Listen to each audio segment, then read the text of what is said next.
Thank you, Brooke, for your leadership in the community. At this time, I'm excited to introduce the founder of the Healing Consciousness Foundation. She is a fellow of the American College of Surgeons and is a board-certified surgeon in both surgery and integrative medicine.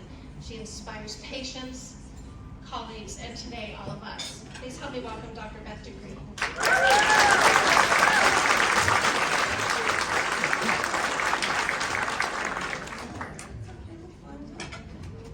Don't worry about it. They were there.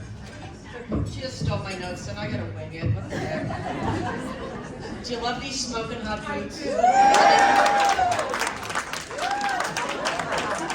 I was on an airplane.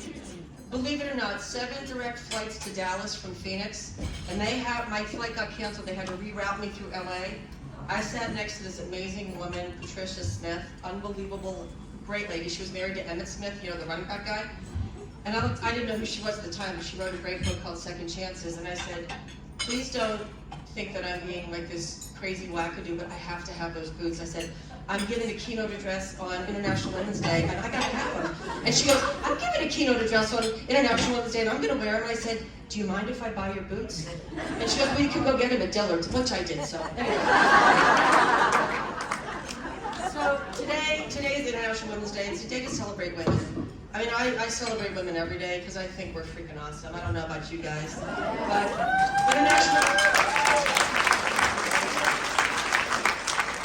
like many of you in this room, in what you do, we didn't have a lot of female role models to go by. And I'm at the age now where I kind of had to become a role model for a lot of the young women surgeons coming forward. The theme for the United Nations is digital, which is like innovation in digital. So the most innovation you're going to get from me is out of my PowerPoint, and hopefully I can wow you with some of my transitions and skills. But I always give the disclaimer: what I'm about to say is my opinion and my opinion only, not that of the Chamber, not that of International Women's Day. And some of you might know I oftentimes have an opinion. So, anyway, we're all a product of our upbringing, every single one of us. And through that, it requires that we're accountable for not just our actions, but our inactions. And by inactions, I mean not sticking up for someone who you see being wronged. And for me, my entire life has been a great blessing because I learned about equity very early on in my career. I was born in a family that didn't have a lot of resources, and so I learned about equity. I'm going to share that with you. And then equality is something that we strive for, but we have to strike this balance between the two. Because when we are trying to balance equity and equality, we have to make sure that we're not so far out of balance that we forget about quality. So this is a picture from St. Mark's Lutheran Church. That is me on my dad's lap. I grew up in a family where if you saw the picture from the year before, everybody would have the dress on the next person. So we had a lot of hand-me-downs. It was a lot of fun. I just was blessed this past weekend to spend the weekend with my sisters, and the last weekend that I'll spend with my dad. He's transitioning. And my parents have been amazing role models. My dad's 94. My mom was almost 95 when she passed, and to think about the blessing to have parents that long. And the greatest opportunity that I had in my life was being born into a family where unconditional love was part of every day, where despite the trials and tribulations my parents had, they were the best parents they could possibly be. They were not perfect parents, but they did the best every day that they could. So this is my mom, Helena Krummer. She unfortunately got Alzheimer's disease almost 14 years before she died. So it's very hard to lose someone you love that early on when they're still in their physical body. My mom was a wife, a mother, a grandmother, a great-grandmother, and she left school in 8th grade because she had to go to work to support the family. So she worked in a factory. So my mom never even got to go to high school. She didn't get to go to senior prom. And you see all this stuff on social media about these kids whining during COVID that you get a senior prom. I'm like, my mom didn't get high school. Let's have some perspective. But what I got from my mom was the ability to become a caregiver. I'm a healer to my core. I chose to be a physician and a surgeon in this lifetime. I mean, it was easier being a doctor to be accepted as a healer than to become a massage therapist or a Reiki practitioner, because I would have had to prove myself in my healing capacity. And my mom had one fault. She never put herself first. And it's one of the things I teach my patients when they're diagnosed with cancer.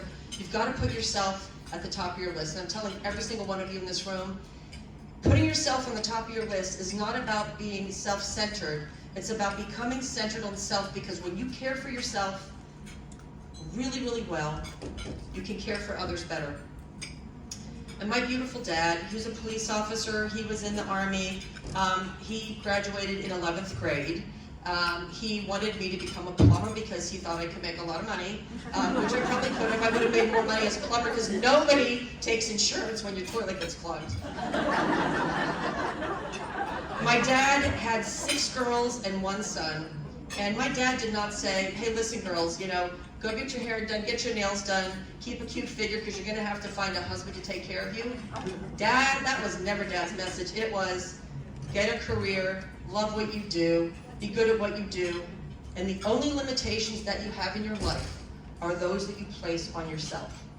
And so as a kid, growing up in York, Pennsylvania, the 7th of 7, there were 3 older siblings in college at the same time. And that was my first experience with equity, because I was given the opportunity to go to college. My parents didn't have the money, but we were able to apply for state aid. We were able to get loans, not loans, financial aid, because they recognized that if I was willing to work hard enough in high school to get the grades and the SATs, I deserved that opportunity to go to college. And thank God for that equity, because my parents didn't have the money to put us through there. So fast forward to 1987, when I graduated from medical school. Back in 1986, there were very few female surgeons in the country. In 1986, the Association of Women Surgeons had just begun. Like, the year that I am getting ready to graduate was the first year that there was actually an organized association for women surgeons. And believe me, there was no equality at this point in my life. Statistically, if you looked at the number of female surgeons even today in 2022, the last statistics that I have, only 22% of women are general surgeons in the United States of America. And this isn't all just about equity and equality. This is also about ability and desire, because if you're not willing to make certain sacrifices in your life, you cannot do some of the things that you want to do. And best thing about med school, and the best thing about Dr. Timu Matsumoto, is that my husband was his director of surgical research. I met Joe in the operating room. I will save that story for a cocktail, because it is not for prime time. Because if you knew what I was doing the first time you looked at me, you would be like, oh, really? So I'll save that for l'auberge. Dr. Matsumoto was Japanese. He was very stubborn. He was very opinionated. He was also an acupuncturist, which I love, because I credit that for my beginnings of integrative medicine. But my 3rd year of medical school, when I was on my surgery rotation, which is when I picked up my husband, and then I stole him from him my 4th year, which was my way of getting back at him for what he was about to say to me. My 3rd year of medical school, there are 10 students on his rotation. And you do not do Matsumoto's rotation unless you want to go into surgery, because it was hell, and it was brutal. So 3 days into the rotation, I didn't have these hot boots, but 3 days into the rotation, we're in the lounge and we're going around the room, and Dr. Matsumoto asked the 9 men first, what do you want to do? I want to be an orthopedic surgeon, I want to be a cardiothoracic surgeon. And he gets to me, and I said, I want to be a general surgeon. And he literally went, oh, you got nice legs, you cute, you be a pediatrician, get married, make babies. And it was like that commercial, where your hair gets blown back. And I said, Dr. Matsumoto, I said, with all due respect, I did not sign up for 10 weeks on this service to not get a good letter of recommendation. I said, so if after 10 weeks you do not believe that I am worthy of your recommendation, just tell me so and I'll get another doctor to write it. But it's not going to stop me from being a surgeon, because you are not the person that gets to decide what I do with the rest of my life.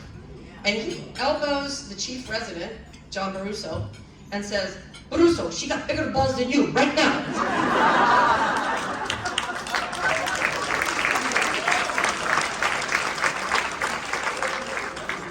So Dr. Matsumoto, you know, I always say you gotta learn from everybody. Sometimes the toughest experiences are your best opportunities to really grow spiritually.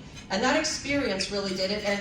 And the next year when we came back from vacation, and I was married to his director of surgical research, because Joe and I dated secretly, because you're not allowed to date people that you work with. So we dated, got married, and Joe came to work with his wedding ring on the next day. And then whisked him away. 2 years later, he got a better job up the street doing other research, and Dr. Matsumoto was sad because he lost Joe. So I become a doctor, great. We take a little thing called the Hippocratic Oath, which is about doing no harm. And one of the things about the Hippocratic Oath that a lot of people don't understand is when you take that oath as a doctor, you're not just taking that oath to care for the person in front of you who is ill or infirmed. You're taking an oath to protect humanity, to protect society, and to always be at that highest level of quality, safety, and reliability. So as a surgeon, it's something that I took very, very seriously. And through my surgical residency, had multiple opportunities to really make sure that I was true to who I am. And other people's behavior is beyond my control. You guys all know that? But when we accept that behavior, it turns around and reflects badly on us. And having 2 senior residents, one that I caught doing IV Demerol and another one who was an alcoholic and came to work, having to turn them in and get them pulled out of the residency and into treatment was some of the hardest things I've ever done, because these were senior residents, these were people I was supposed to respect. And I actually had some of my attending surgeons say, well, you know, the problem can't be that bad. I'm like, a patient could die, and you're telling me that problem can't be that bad? Well, happy to say both of those guys, sober, clean, productive, fabulous surgeons, amazing work throughout their careers. But imagine if I hadn't spoken up and I didn't have the right people listen, and we could have gotten them help. It could have been an overdose, which we're seeing so many of right now, or a patient being hurt because of it. So one of the things that we all have to recognize is there are certain professions in life where if you do not have high quality, you got nothing. I think surgery is one of those, because you don't get a second chance to make an incision or make a decision. Landing an airplane, being a pilot, being an air traffic controller. And so when we talk about equity and equality, because these words are so closely related, quality really has to be an ultimate goal. We cannot overlook quality when we do our jobs. Because all we do is add E to quality and we get equality. And that little E makes all the difference in the world. Because equality tends to be our goal in life right now, because everyone's worried about not having equality. But there's a balancing act here. And equity is the way to get to equality, but equity, equality, and quality have to be in the same equation. They have got to be an isosceles triangle. We have got to keep those edges completely flexible, because otherwise, you know, we are not doing what we've been put on the earth to do, which is to be good stewards and be good humans. If Lisa turned out a crappy meal, you know, in a restaurant, she's looking at the quality, it reflects badly on her. Nobody's really going to die from that meal unless there's arsenic in it, but we all strive for that quality. Joanne Cacciatore is not going to turn out a therapist from her training program to go out to help bereft parents if they don't have the ability to provide that same high quality service. So as we're looking at equity, we have to remember that we need equity to be able to help balance the playing field. Without equity, I would not have been able to go to college like I did. I paid my own way through med school. I took my loans out. I did not expect the government to pay them back, because I got the privilege of getting that medical education, and I got the privilege to care for so many people on their journey to healing from cancer. So we've got to do equity, and we've got to do it with integrity. We cannot be tolerating incompetence. We need to help promote integrity. We need to help promote the knowledge that people need to succeed. And I see equity, I call it positive discrimination, because in a great way, it allows us to recognize when that little person is on the big bike and they can't reach the pedals, to get them a bike where their little feet can reach the pedals.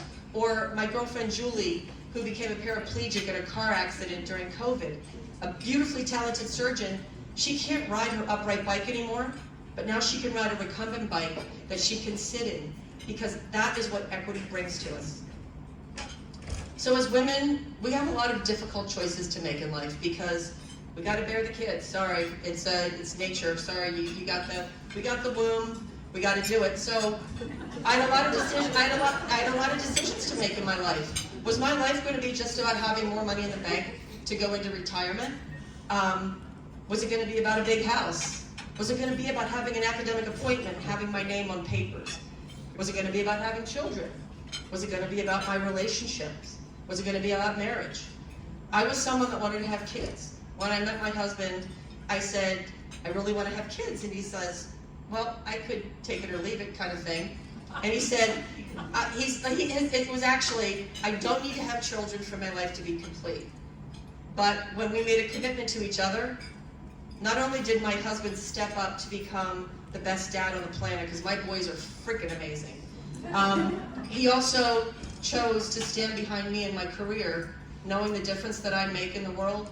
And so he put a lot of his own desires in his career on hold. So I chose well. I did ask him out on the first date, just so you know. But I chose to be a partner with someone who valued the same values that I value. So as we're going through this process, you can see quality, equity, and we are in a balancing act every single day. If anybody thinks that this is just something you're going to go find a box of equity on a shelf, or you're going to find a box of equality on a shelf, you're kidding yourself. Because this is a balancing act that every single one of us has to do every day. But we got to do it with integrity. So as we balance this out, as we balance equity and equality, and as we're going forward in our jobs, as we're mentoring young women, as we're mentoring these beautiful young students who are here today, and helping guide them in the world, you can't be expected to be given everything. You have to work hard. You have to strive. You've got to make yourself the priority in your life. You can't sit back and wait for somebody to do something for you. And at the end of the day, we all really have to focus on the fact that quality does matter in everything that we do. I gave a talk years ago called Creating Balance in a Chaotic World. And that's what this really is about. It's about finding that balance, because we have got to have opportunities to help people who are less fortunate. Had I not had those opportunities with my family, who did not have that kind of money to put me through school, if I didn't have the opportunity to get loans to go through med school, I wouldn't be standing up here today as a successful surgeon. But I didn't have parents that went to college, that had all the money, that just made it happen. But I had parents that believed that I could do anything I wanted in my life, and that the only limitation I would have was that limitation that I placed on myself. So I believe we really need to strive for equity through excellence, and we can do it because we women are tough. We can do anything. We can bear children, we can cook dinner, we can build houses, we can shovel a lot of shit to get through our days, okay? And equity through excellence is something that you're going to hear about, these amazing women that are the recipients of our award today. And I learned during one of my training seminars with Redeemer Health about servant leadership, which in servant leadership, it matters that we all care about our community, that we put our collective community over top of our own individual needs.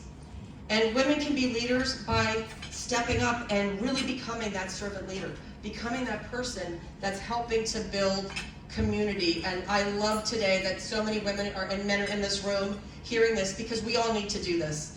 Lead by example. The best way for someone to learn good behavior is by example. When parents get upset that their kids are swearing and dropping F-bombs, which mine did not, that's a surprise. Your children are going to learn by what you do. Your employees will learn to do by what you do. So you can't do one thing and expect a different outcome.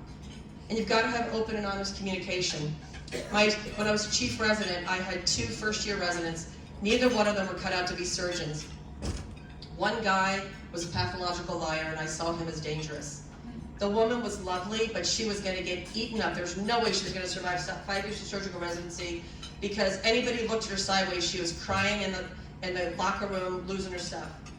My guidance to her was, find a career where you're not going to be crying in the bathroom every day. And she's now a 4.8 out of 5-star pediatrician in Philadelphia. I looked her up last week. Very happy about that. The other gentleman that was the pathologic liar that I was instrumental in making sure he didn't continue, lost his medical license 15 years ago for fraud. So we've got to be accountable. We've got to hold other people accountable. You can't just let someone continue because we think that equity is the only way, because at the end of the day, people's lives are at stake.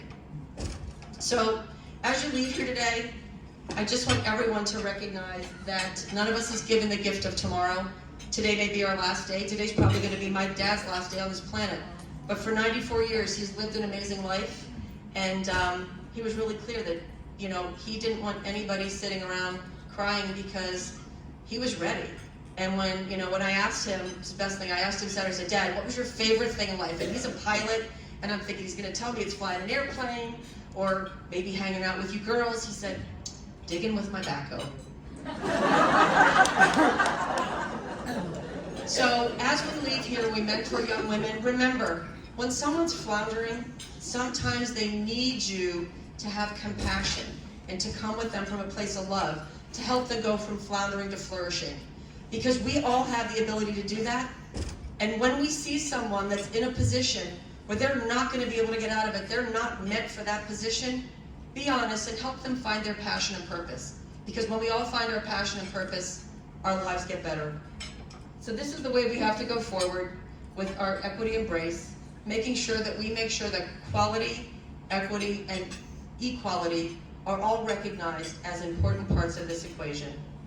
So everyone, whoever gets an email from me knows you must be the change you wish to see in the world. Thank you.